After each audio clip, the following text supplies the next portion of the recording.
So today is our last Lunch and Learn session. So thank you so much for everybody who's attended all week long. Thank you. If this is your first session this week, you'll have an opportunity to see all of the sessions that we did for the Lunch and Learns and the Happy Hour on our YouTube channel. So you can either Google NAI Sunny Southeast Region 3 and find our YouTube channel that way, or we will send out or post the link to YouTube so that you can catch up on anything that you may have missed or that you would like to share with your coworkers or whoever you might want to share that with.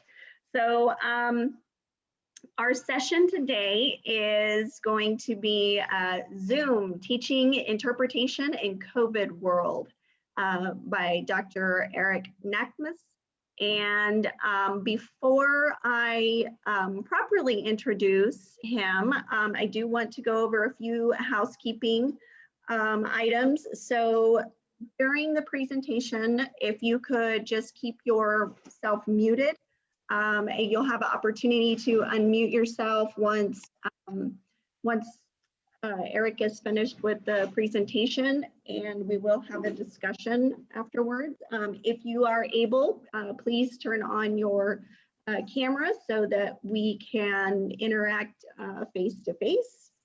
And then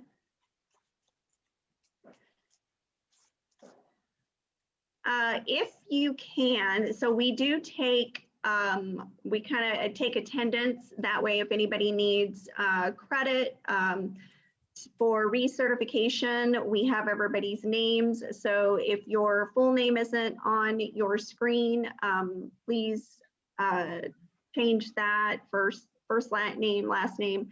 But if you do need credits for recertification, then you can just send us an email on our webpage. Christine Lawson, who is our director for Region 3, is here today. She's going to put her email in the chat, and you can send her an email just asking for that. She'll send you a certificate to show for proof that you attended today. Sessions, as I said, will be recorded, so you can find that later on.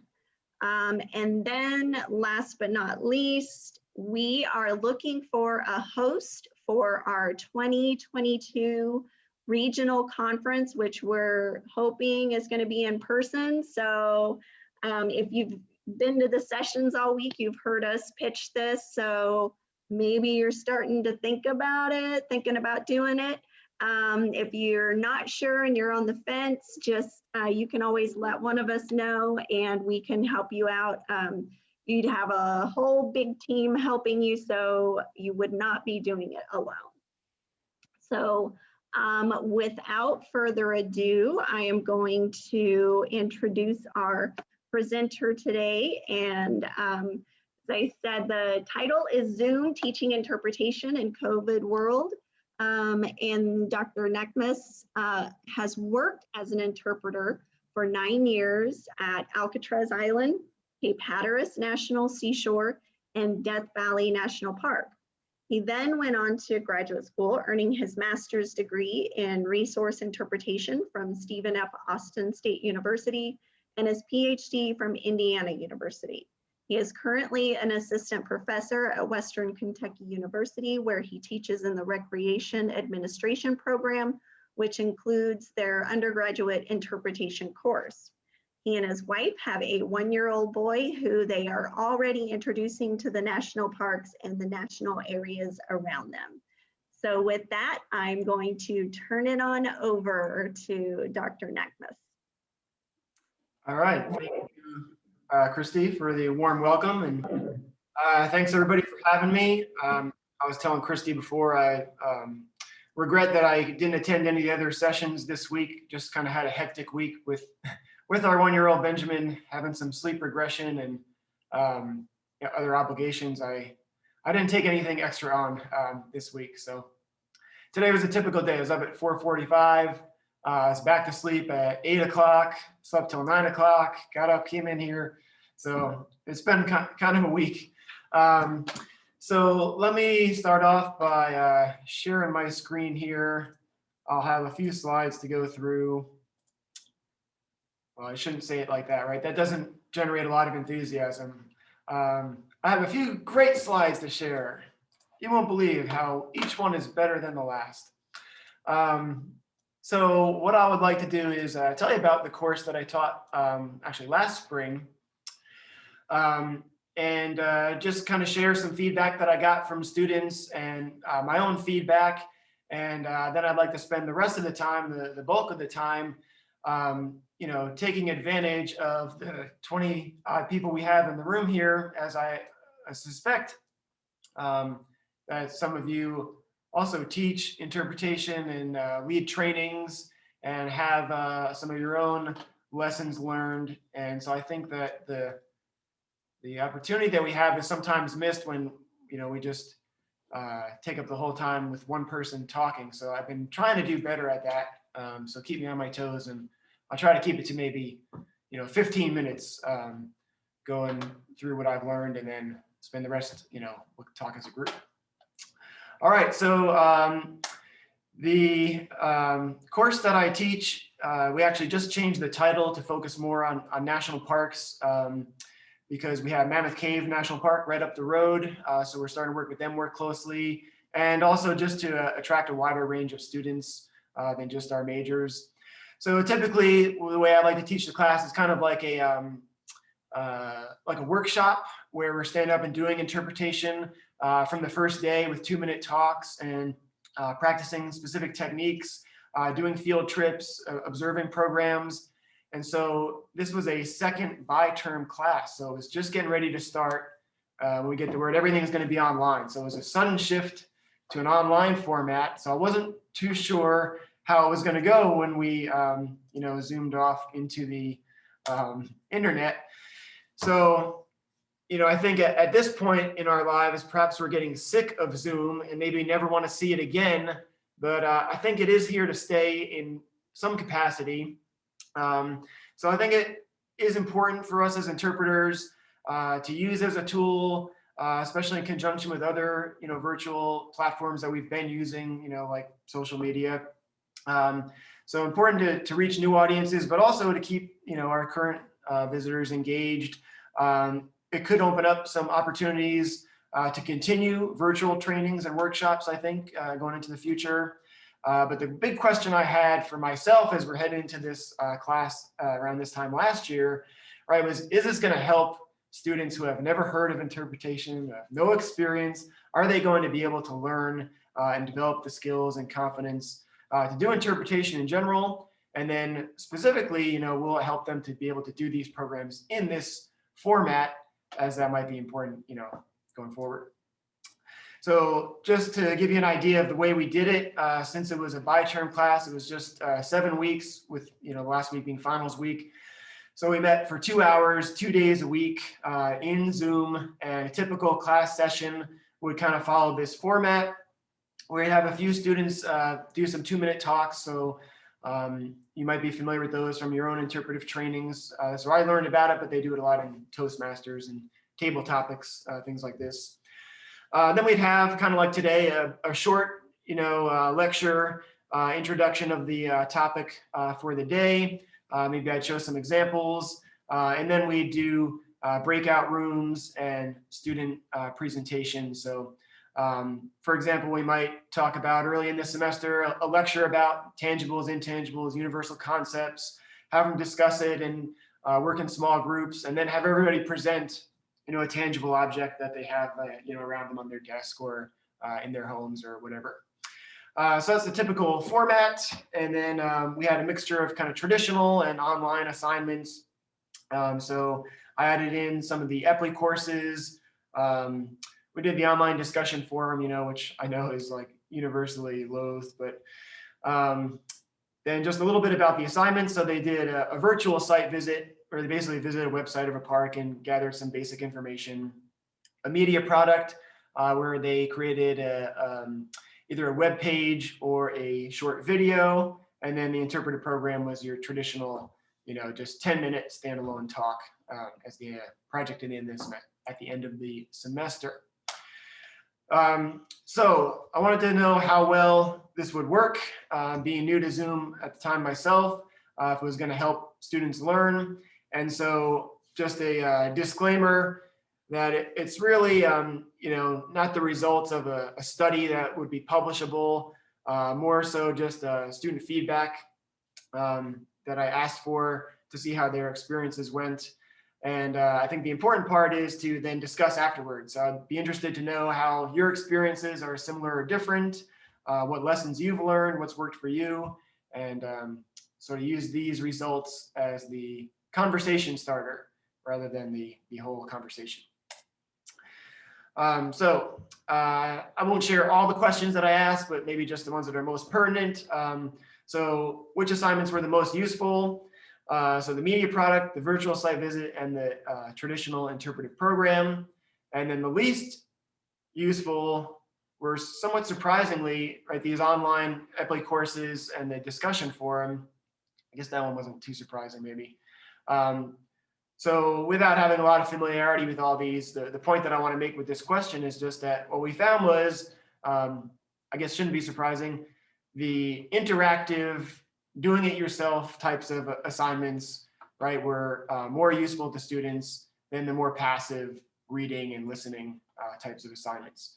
So I thought that was cool that we were able to replicate that and make it interactive enough that these were useful things for students to be doing. In terms of using our class time, again, it was encouraging to see that practice doing interpretation and public speaking is what they found to be the most effective way to learn interpretation. I'll share some of my other sort of surprises as we go, but I was surprised at the comfort level that they had in participating in the Zoom format.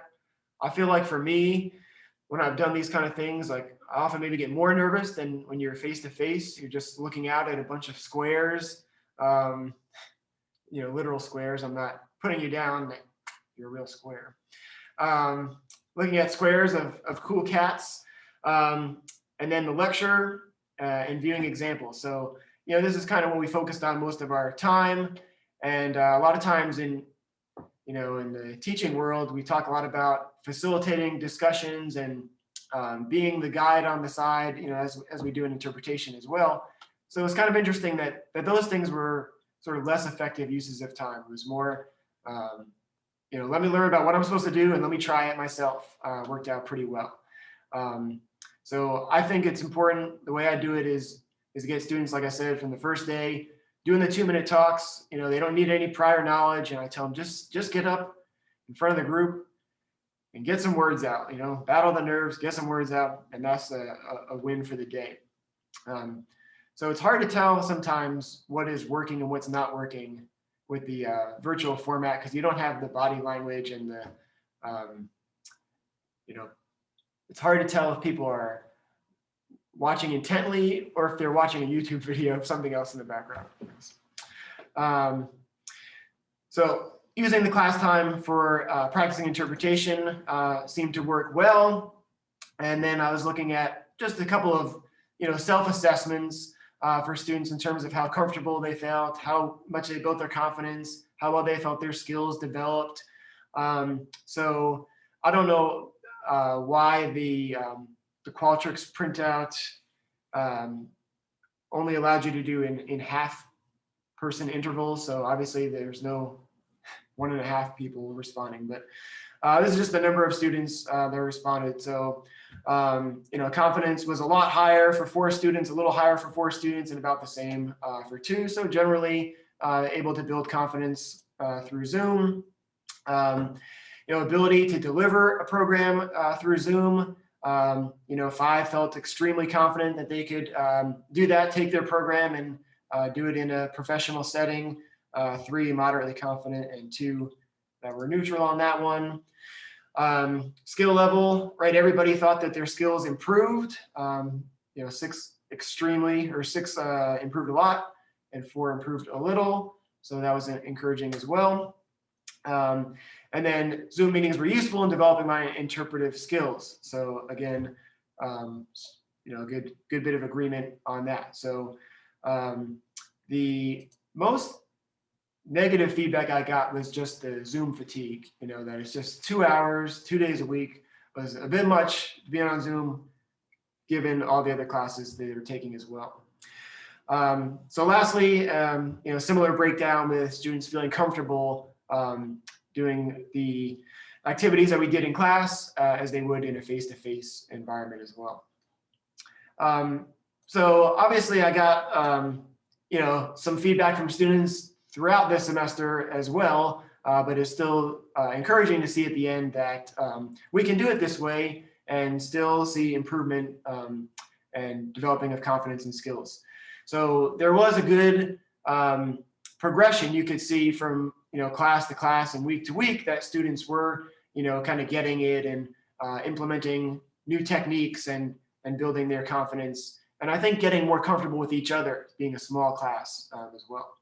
So a couple other things that I noticed in no particular order were that students appear to be pretty comfortable with Zoom and participated more so than I would expect. When you're in the face-to-face class, you're just trying to pull teeth sometimes, and it was a good class, a good group of kids, of students. I was a little bit surprised that lectures and analyzing examples rated as highly, because that was where you have less clear feedback in terms of body language and participation. Then I feel like some of the advantages that we had was that, for one thing, just a small thing, being on a computer made it easy for me to type up feedback and share it with the group than when we're face-to-face or out in the field. Maybe that's one of my weaknesses, and just keeping everything straight in terms of trying to jot down notes or remember what people said.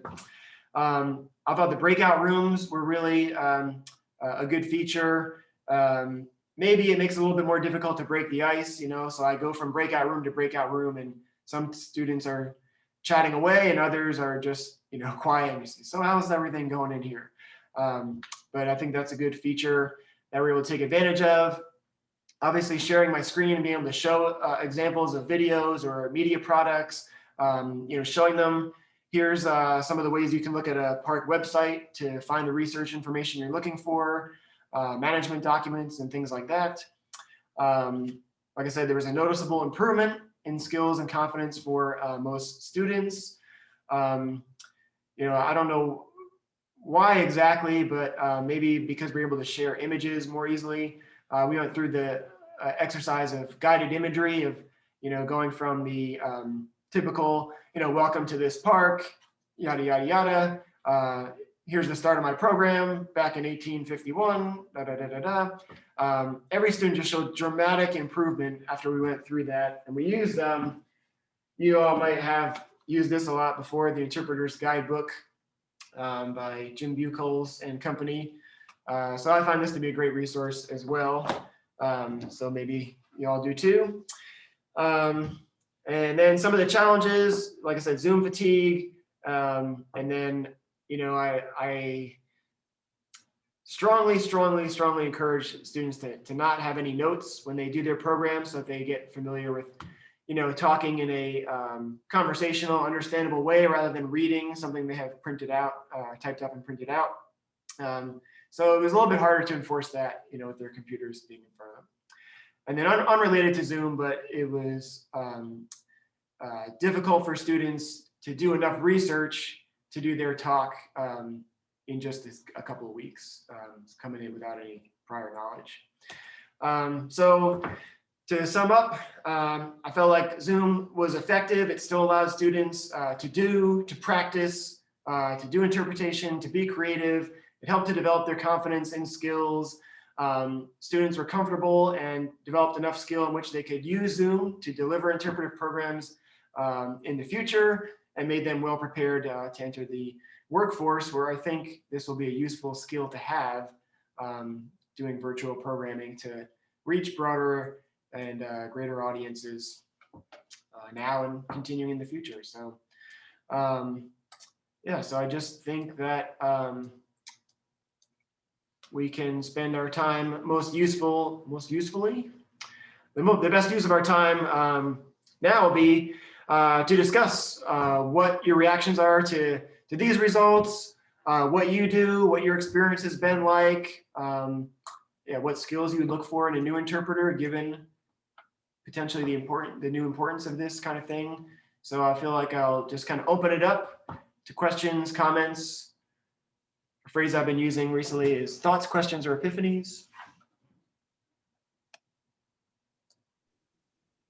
I don't mind pitching in that I was not surprised by many of the results that you had, because I'm in the middle of teaching. We have here at Martin, I've got 3 classes that have interpretation in them, and the advanced one, which is a senior class, I'm teaching right now. And certainly many of the experiences that you described mirror what we've seen here. I also have taught the CIG class as a part of my senior class, and that made it a little different this year. Thankfully, we were able to teach it virtually now. One of the big things that I learned last year, because I helped Tennessee State Parks with teaching it, we did it virtually. And, talking about Zoom fatigue, when we would take breaks, I figured out after the first day, I would tell students, get up, get away from your computer, walk outside, stand in the sun, suck in some fresh air before you get back on. Because what I noticed was that students they'd sit there and then they'd pull out their phone and they were going to Facebook, checking stuff. And then as soon as we started, okay, now we're back looking at a different screen. And I thought, man, they need that mental refresh of just getting away from a screen. So anyhow, that's a little bit of my experience. I will say one of the things going forward, because, a lot of discussion right now about, how do we go forward with some of this tech? Two of the things as far as doing CIG that I want to carry forward, one is the online testing. When we do the online testing with the virtual CIG, makes it so much easier. And the great thing is the students have immediate feedback as opposed to waiting for weeks and weeks and weeks. So I like that. The other is having the digital textbooks has been helpful too, so that, because oftentimes when you're divvying out the books that you have, sometimes a student will say, boy, I'd really like to see that book by Ham, but somebody else has it. Whereas with this, all the students can actually look at all the texts. So anyway, I don't want to take up all the time, so I'll stop with that. Yeah, great. I appreciate that. It's good feedback and good suggestions. And to speak to the point of going outside to take a break, I teach this other class called Parks, Recreation, and Quality of Life, where I force them to do it in an assignment. They call it a forest bathing assignment. So some of you might be familiar with that. And I think I learned about it from an NAI session, actually. So I have them do that, and I tell them, you're going to think this is dumb. You're going to go out here, but why do I have to sit outside for 20 minutes and just, be off my phone and everything? And like almost across the board, they always write about, I wasn't too sure about this at first in their reflection essay, and this, but I started to notice this and that, and I had this thought, and then I saw this bird, and and I'm going to do this all the time now. But I've had the same thing with, Zoom breaks to everybody go outside, and even me, you can see I have this windowless office. We're here in the basketball arena, so I'm in the, you can see this is the bleachers above me, the angled roof. So I don't get out too much, but I need to more. Anyway, so other thoughts, questions, reactions?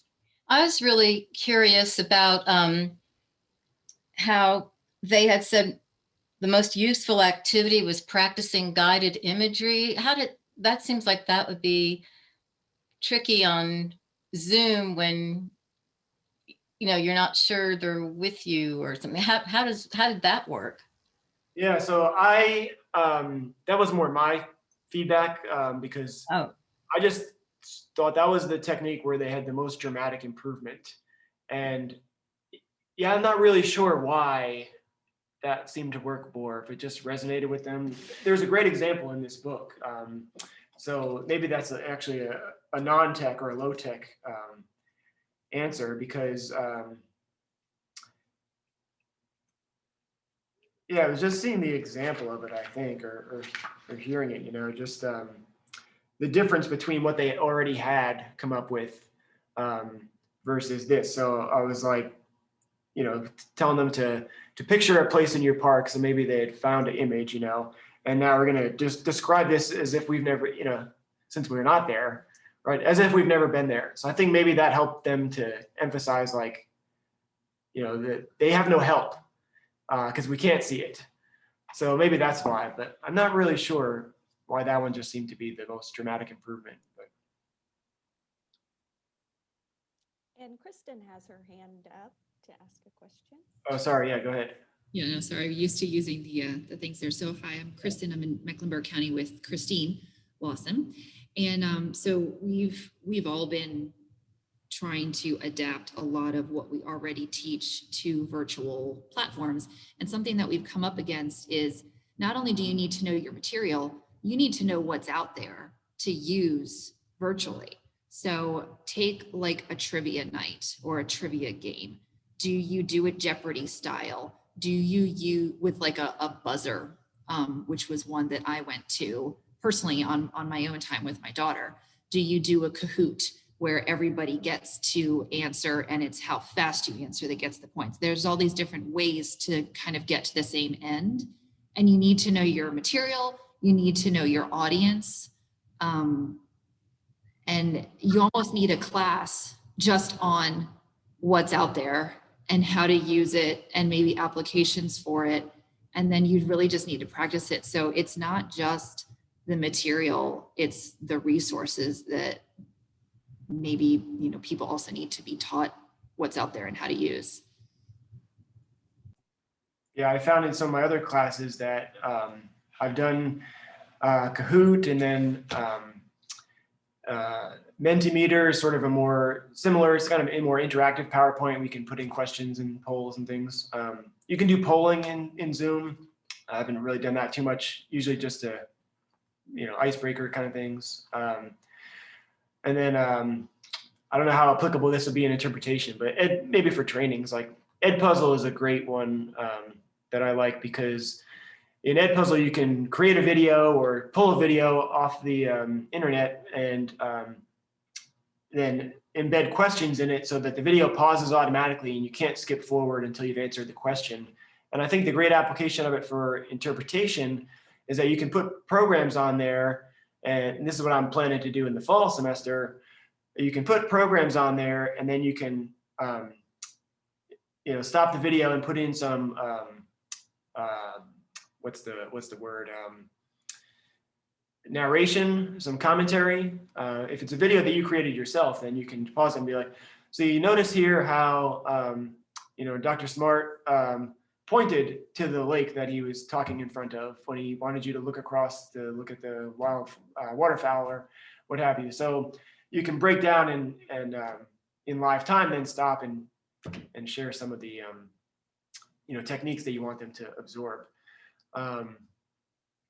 So yeah, but I've gotten some exposure to a lot of the different tools, and a lot of them are pretty similar. So like you're saying, you got to find what works for you. So what else are people doing for virtual programming?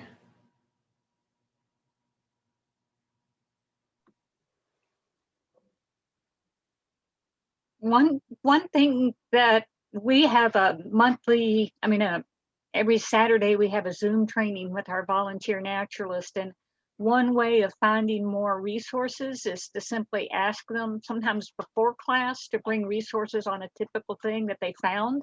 So it's kind of like going on a treasure hunt for particular resources for a particular topic and then bringing them to the group.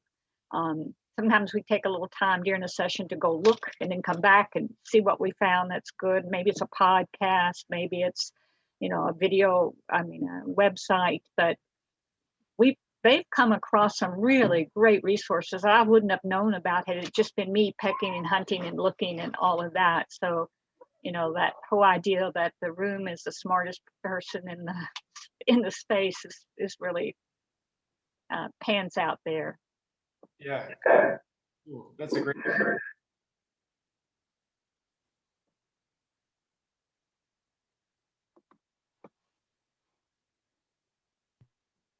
Wish we had been doing that all suggestion.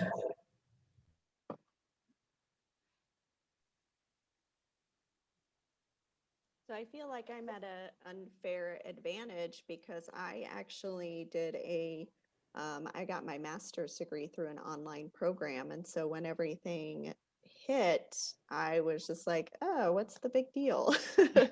I mean, it's not, of course we get, fatigue from sitting in front of the computer.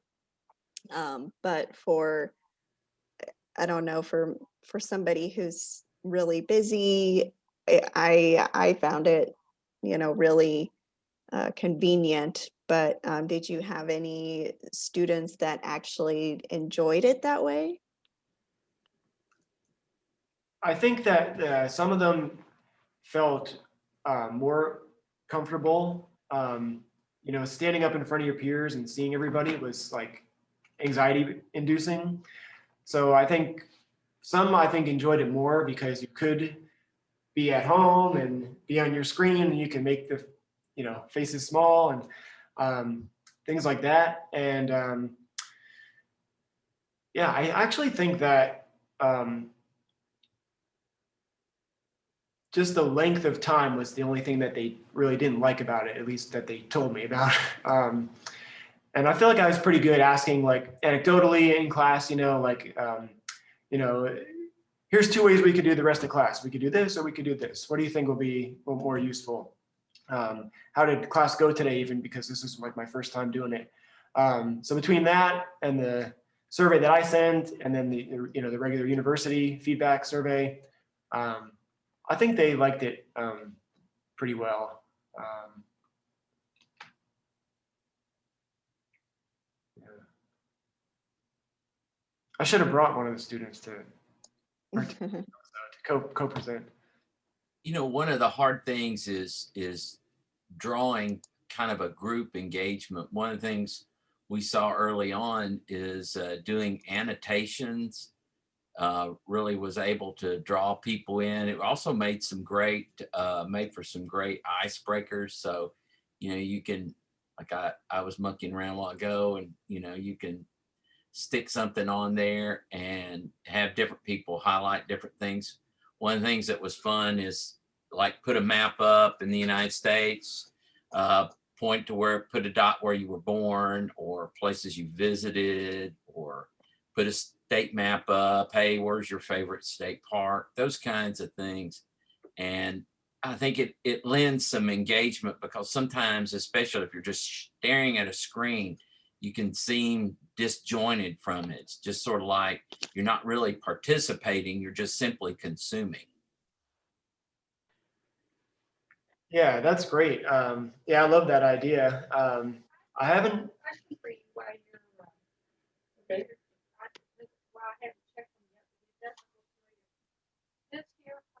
I think that's just background noise. Sorry. So I haven't done as much with the whole group interacting in the platform like that. So that's something definitely to add. I would say more through the breakout rooms for me personally, and I would say another challenge that came up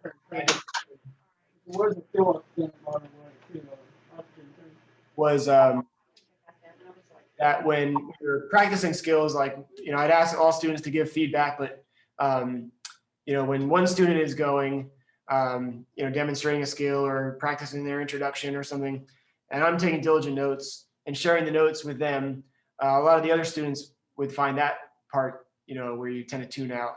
So it's a little bit harder to get feedback from other students in those, and that's something that's a more difficult task also, but yeah, so it's maybe get bogged down a little bit there. But so yeah. I found in the classroom that if I ask the students to write down one comment, a positive comment, and something person could improve, they're engaged because they know they're going to have to give some kind of feedback. Yeah. Yeah, it's a good one too. Yeah, I'll have to admit, I was a little hesitant years ago to start that because I thought, oh, these students, you know, they're not going to be hard on one another. Man, they're harsher on one another than I am.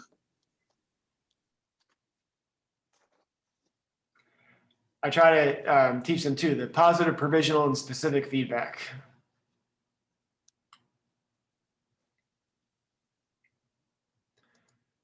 So what else are we doing in terms of virtual programming or other things that have worked during the pandemic? Or about this other question here, if you're hiring a new interpreter, is this important to you to have somebody that is interested and willing and able to do virtual programs?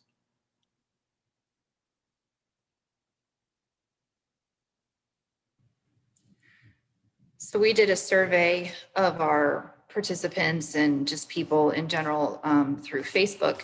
And we were asking them, you know, what do you want to see? This was probably back in maybe late fall. So when we thought we might be coming out of the woods, and then there was that resurgence over the holidays. But what they said was that overwhelmingly they were sick of virtual stuff and they wanted to get back to in-person as soon as possible when it came to youth programming and adult outdoor rec kinds of stuff. There's some things that you just can't replicate. You know, you can't do archery over Zoom. You can't do camping over Zoom. So as much as it has been wonderful to have all these virtual options, I think my team is definitely ready to kind of be done with having to do virtual, maybe having it as an option, but they want to get back to in-person programming, and so do our participants. Yeah, definitely. Yeah, like you're saying, you can't replicate those things in an online environment. One, I would say for someone who is, we are currently looking for a part-time educator, and then of course we'll, this summer we won't be hiring any camp counselors, but in the future we've decided, you know, that we will be offering both virtual and in person, just because, you know, we have people from all over the world that, you know, we're kind of a touristy site. So, you know, that's a hard thing to teach somebody because, you know, we all had to learn how to do, you know, the video editing and recording, and, you know, we went through the mistakes, and I can't imagine like having to sit down with somebody new every single time and teaching them how to edit a video. So I think that going forward, it definitely would be helpful if, you know, they knew how to do those things. So, yeah, and I had some of my younger, last summer, my younger counselors like teaching me how to do stuff, because I was just like, wait a minute, you know, because they already edit videos on TikTok and, you know, add the little fun stuff to it. And so that was definitely helpful, but it takes a really long time to teach somebody to do those things. Yeah, and I think that was one thing that surprised me in terms of the students being comfortable and confident in Zoom, because, you know, there are social media platforms like, you know, I've seen TikTok and Snapchat and FaceTiming. Like, this is a format that they're kind of used to already, because sometimes, you know, when you talk about, you know, how technologically savvy are college students, it kind of really depends on what type of technology. So some of the things that you think might be more difficult, you know, like making and editing videos is right up their alley, but, you know, using Microsoft Excel, which you think would be easier, is more of a foreign concept, it seems like.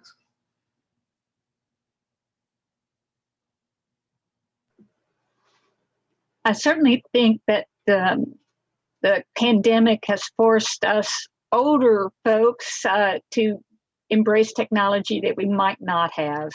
And, we may have left audiences behind, especially younger audiences, as we move forward with doing things the way we're always have done things. Of course, we try to keep growing as we do, but I think sort of being forced to embrace the tools that are out there has been a really good thing for us professionally, because we're going to need to still use them. A blend. I mean, it's never good to, it's either this or it's that. That idea of it's this and that, I think will be our way forward. And if there's a silver lining to the pandemic, that would be one of them. Yeah.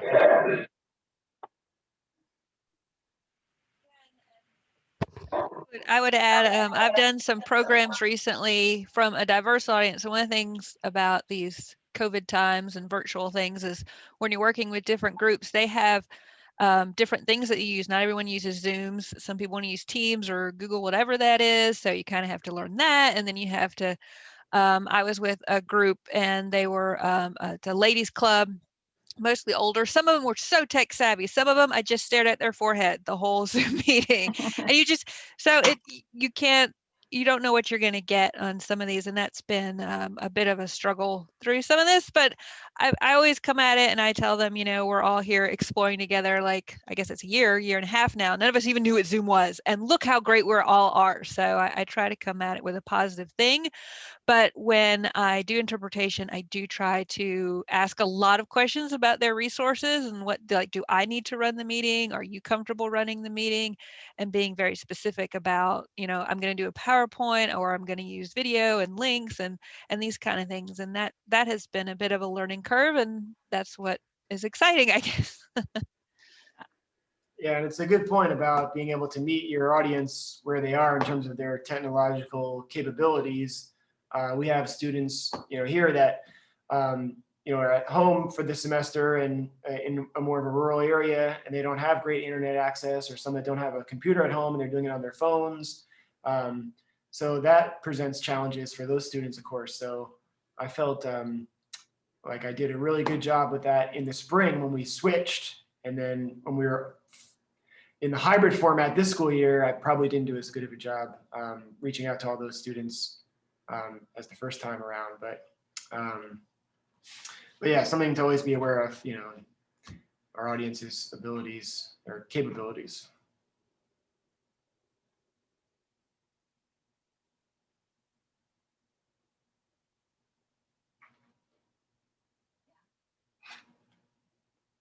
And I see it coming here. We like the polling in Zoom.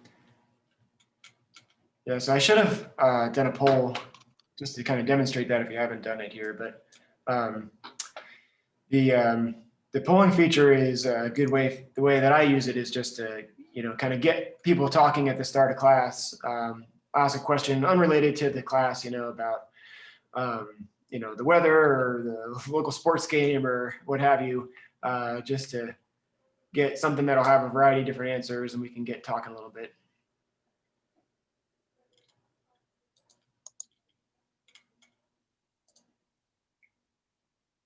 And the other thing that's funny, I'm just reading through some of the comments here about breakout rooms is, you can kind of just check in, you just show up and appear in the breakout room, and you can kind of eavesdrop a little bit because they don't always notice right away that you have shown up in there.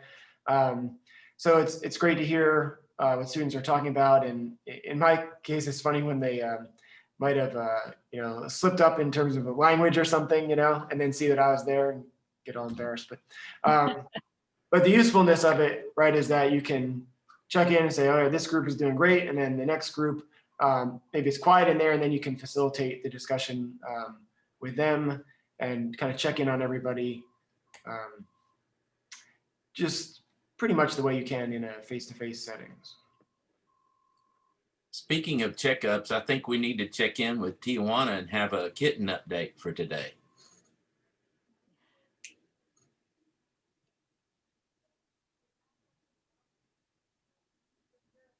She gone to get that kitten?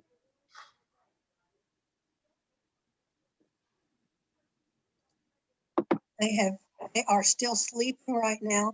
I'm up to every 2.5 hours of feeding them. So we're getting close. Thanks for checking on them. Yeah, if you weren't in any of the earlier sessions this week, Tijuana is fostering some newborn kittens, and one of them wasn't doing very well, so she's been caring for them, and so we've all kind of grown attached and concerned about how they're doing. So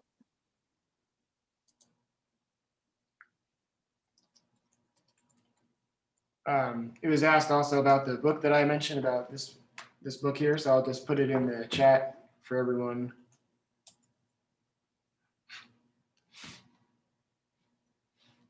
nice, great. All right, so another thing I often tell my students is we don't have to stay the whole time. If we finish our work, we can leave early if we're all participating. So maybe I'll split the difference here rather than just to let everybody go. I'll say, let's get 3 more people to participate, and then we can go. So anything you'd like to share, thoughts, questions, epiphanies, or if you just want to share what your site has done in terms of virtual interpretation, or if you like it or don't like it, or any other questions you have. Doesn't have to be a long contribution. Phyllis? I'd like to praise Ren because she started these coffee Zooms and discussion groups on Saturday mornings, and it enabled us to get together.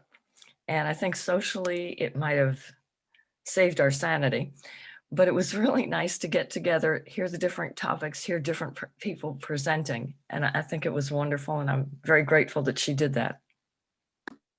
Yeah, round of applause.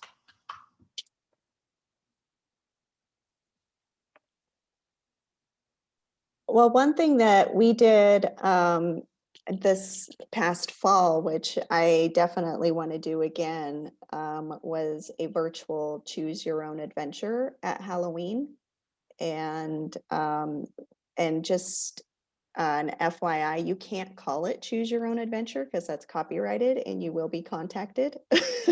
So we had to change the name of it to something else, like pick your path or something. I can't remember what we changed it to, but it was a lot of fun. It was kind of Blair Witch Project style, where we're in the woods and we held up signs for people to pick, which way it should go. And the, little secret, we already had the path picked out. And so the people would vote, but we would, we already did have like, okay, we're going to go this way. So that way you're not like writing a script for like, 10 different scenarios. And so, we included like getting back into canoe, and the canoe disappeared. So, oh, we can't do that now. So just those types of things, but it was a lot of fun. And we had good turnout. So, and even, the people were like frantically typing, like, oh my gosh, what's going on? So it was good. So that element of surprise. So I would suggest that to anybody. So Yeah, that's cool. That sounds like a really fun one. I love it.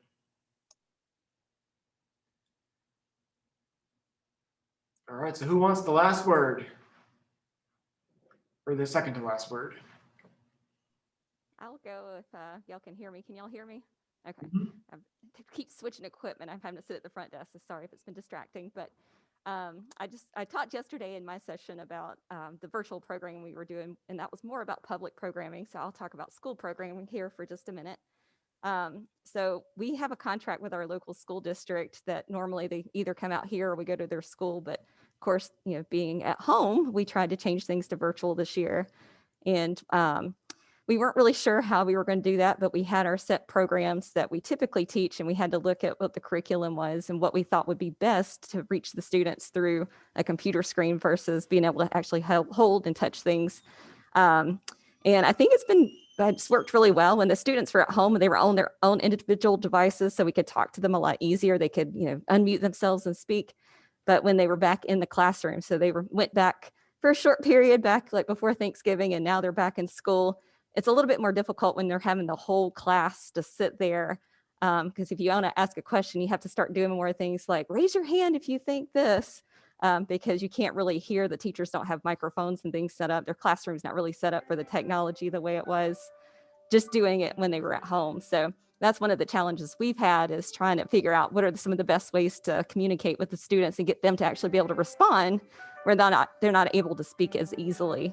So if anybody has any thoughts on that, I'd love to hear it as well.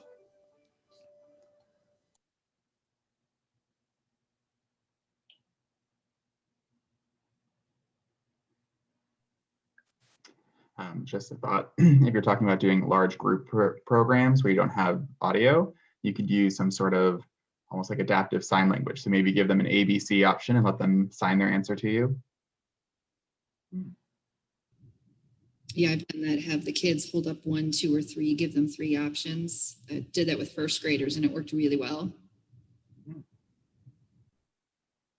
Yeah, I like that. Like I said, we've kind of done the raise your hand or shake your head or thumbs ups, but sometimes you want to ask more than a yes or no question. So yeah, I like the options or doing a sign. So good ideas. Also have them pantomime, like dance like your favorite animal. Cool. All right, very good. So some good creative ideas. I think kind of the common thread or the takeaway that I've got from our discussion is that between my own experience and your experiences that you've shared, is that Zoom and these other types of virtual tools are great, but they're just that. They're one more tool that we can now add to our tool belt, and it doesn't replace everything. And so going forward, there might be some things that you can keep and incorporate to better serve visitors, and other things you can replace now with the real thing as we get back to normal, hopefully pretty soon, as we're starting to get there. So yeah, if there's any other questions or comments, or if Christy wants to share anything else from the week or from NAI, so to speak. Go ahead. Yeah, all right. Well, thank you, Eric, so much. That was very interesting, and it was very beneficial, I think. So really enjoyed it. So thank you to everybody who attended. And again, the session has been recorded. And so we will we'll be posting these on our YouTube channel. And one last reminder that if anybody wants to host the next year's 2022 Region 3 conference, just let us know, and we would be happy to discuss any options or help you decide whether it's something that you really want to do or not. So again, if you need a certificate for CEU's hours, just email Christine. Her email address is in the chat. And with that, I'm going to say have a great weekend. Thank you so much, everybody. And I hope you enjoyed the week. So enjoy the rest of your day. Thank you, Christy. Thanks to everybody. I enjoyed it. Enjoyed seeing everybody's faces. So, and Cindy and Corey and Kate and everybody. So, all right. Thank you. Friends old and you. Bye. Bye-bye. Thank you, guys. Be well. Enjoy, everyone. You too, Cindy. Thank you. I just wanted to stay to the end here just to say thanks for having me and for hosting, and look forward to hopefully attending in person next year, wherever that may be. So Absolutely. Yeah, that was, I really enjoyed it. It was good to hear the other side of it, considering that I was on as a student, we actually didn't and I probably should have asked this, did you send out surveys at the end of the semester or end of a class, or to ask how the students liked it, or was it just more of an informal? yeah, so those results were just from a short survey that I had them do like the last day of class or something. Okay. Yeah. Yeah, so I would be interested to know more about, like, sometimes you get this in the breakout rooms, you drop in, you hear them complaining or asking questions about an assignment or something, you know, and it's harder to get that more honest, balanced feedback sometimes, you know, so. But like, That's true. yeah, I mean, I just had a student who was complaining about, you know, I had him read, like in this other class, you know, like they had to read a chapter for each class and then watch this Edpuzzle video. She said, I wish he would tell us which to do first, because sometimes it's like, as you know from the chapter, you know, I'm talking in the video, and other times it's like, here's the reading question for the chapter. I was like, oh yeah, I wasn't as well organized with that as I was last semester. But so anyway, like that's something easily could be brought up, but they usually don't, you know. No, that's good because yeah, I mean, I work with younger kids, and so, you know, I've been wondering how older kids or young adults have been coping. So it's good information. I really enjoyed it. Yeah. All right, great. Well, thanks for having me again, and see you next time. All right, thank you. Bye. Bye-bye.